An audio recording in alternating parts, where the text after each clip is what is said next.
people. Hope you're doing great as always. And today I would like to talk with you about obviously Cathie Wood and some of her big ideas for 2022. I don't know if you've noticed, but she is quite vocal about obviously her investment and where she thinks the world is going over the next, 5, 7 years out, with that little bit long-term outlook, right? Focusing on all the innovation that's happening. So basically every year, ARK Invest is doing this kind of a summit slash webinar where they are basically presenting their viewpoint over where the world is going over the next couple of years. And obviously, even though if we look at basically the performance on, let's say, ARK Innovation Fund, it had this huge, run up into the February of last year. And from that point, obviously, it's been a pretty much downhill there, right? So you can see that now it's pretty much on kind of the trend line as well. But don't write her off yet, because obviously, if you understand Cathie Wood's and her team's investment philosophy, in a sense, she's very much, always looking very much forward, right? And obviously, the tricky part is that sometimes the world and all the macroeconomic conditions and any kind of short-term headwinds, could be politics, or could be any of what we see these days, right? Could be the inflation, could be supply chain issues. These are some of the shorter-term headwinds, right? But she's always looking super far out ahead for the companies that are really going to change the world, in a sense, right? But sometimes it just really takes a long time for this thesis of hers to play out. And obviously, lots of the companies in her portfolio are not profitable or are having super high PEs. And if there is not that income that can basically, put some kind of a, bottom on your stock picks, then the valuations can just fluctuate so wildly. So that's kind of my 2 cents about Cathie and her investment style.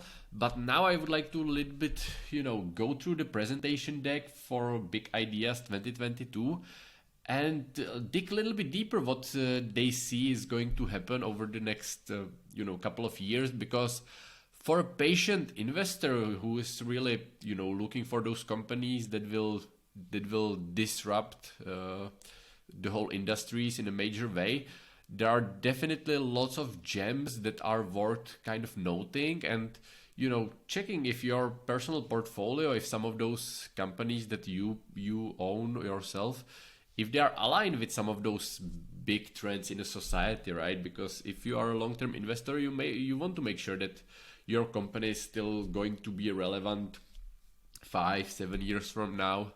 But of course, in this world where everything is just changing so rapidly, it's harder than ever to find a great companies that will stand the test of time. So let's take a deeper look and let's see what Cathie and her team has to say about the future.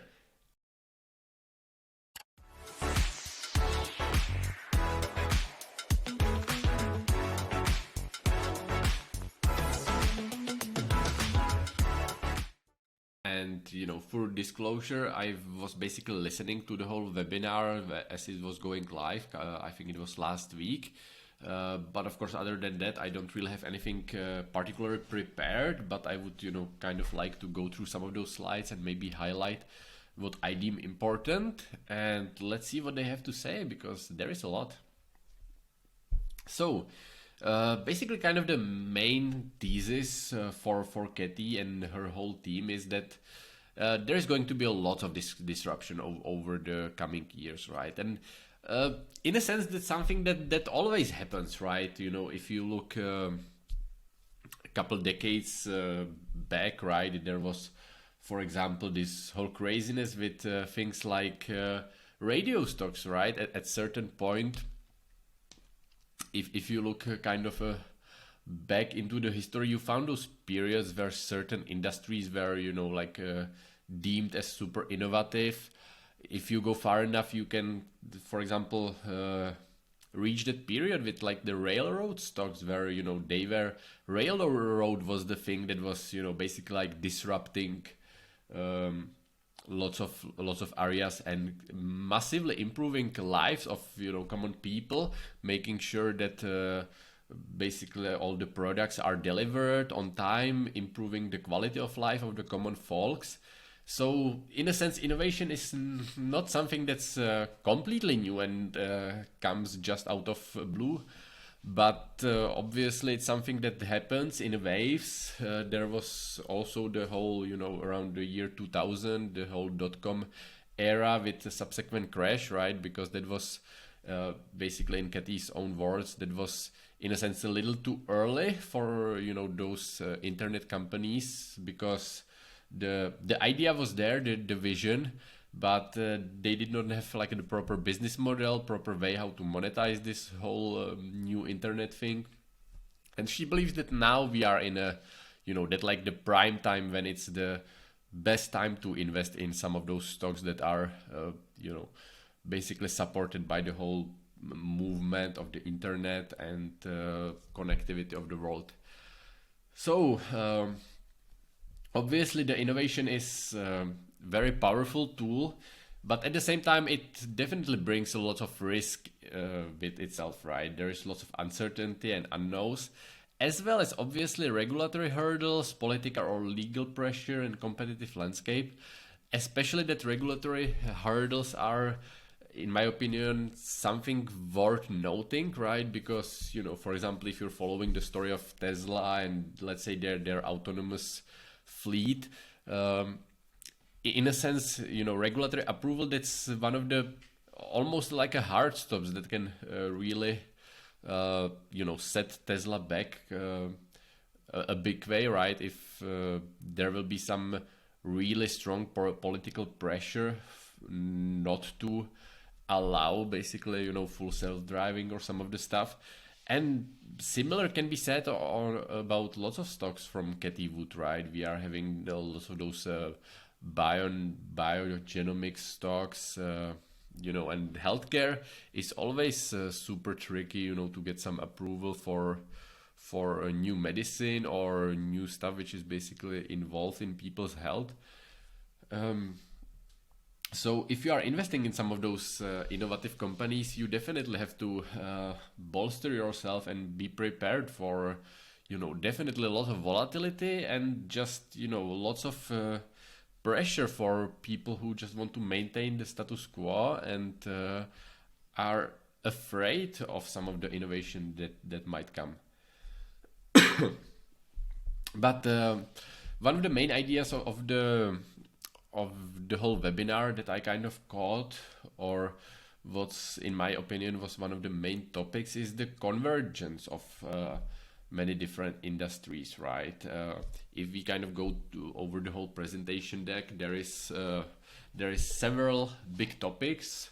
Obviously, we have artificial intelligence, digital consumers, digital wallets, public blockchain, Bitcoin, Ethereum, and decentralized finance, Web 3.0, gene editing, multiomics, electric vehicles, autonomous ride-hailing, autonomous logistics, 3D printing and robotics, orbital aerospace. So there is a really long list of industries that are kind of going through this rapid development. And in a sense, they can support each other, right? Many of them are definitely in a position where they are being supported by some of those other industries, and in a sense that might very much help them to kind of survive and advance the pace of innovation even further. And you can basically see it mainly on this diagram here, right, where you can really see how lots of those, especially the artificial intelligence, robotics, energy, storage and DNA sequencing and blockchain technology, they are all working together, right? It's a working with information, working with data, and knowing how to fit different stuff together to really kind of propel us forward. So ARC really believes that there are these 14 transformative technologies that are approaching a tipping point, And at the same time, the cost of lots of those innovation is dropping very fast, as you know, we are kind of producing more and more and getting more experience with every single one of those industries. We are just obviously getting more efficient, right? The more times you manufacture or go through certain process, the more you know about it, and the more you can optimize it. So in a sense, it's almost like we are in this era where lots of technology is hitting that inflection point of a rapid advancement, at least from ARC's point of view. And you know, if the companies are not ready to adapt to this rapidly changing landscape, they might as well be left behind. And obviously, you know, all of these huge industries will also create, again, in ARC's point of view, a huge opportunity in the market, right? Because those opportunities, as you can see, are very much going to scale massively, again, based on ARC's research. Because, for example, if we are looking at the AI, now it's an opportunity of around 10.5 trillions, but might be as well one in the year 2030, it might as well be over 108 trillion opportunity, right? And same with battery technology, blockchain, robotics, gene sequencing. So lots of those industries are supposed to grow at a super rapid pace, right? 35, 43, 50% CAGR, that's, you know, insane numbers. And obviously, if you translate it to possibly gains in the stock market, that might, and that's the key word, right? Might, because ARC is really envisioning this world of innovation where everything goes, in a sense, you know, just right. And you know, it's obviously the execution is the hardest part, as I always say. You know, you can always make this nice presentation deck with you know, nice numbers, but the question is if people are really willing to put in the effort to make this future happen, right? So obviously, if these numbers are at least to some extent correct, that's that we will see over the next couple of years. But again, if we get even close to some of those numbers, it's definitely going to make a big dent in the stock market overall and in the kind of progress of the humanity in general, right? So here you really see it in kind of, you know, a visual way, how all these different sectors where ARK Invest is investing are going to rapidly expand from at the moment 14 trillion to approximately 210 trillion, and that's over the course, you know, just those 8 next years.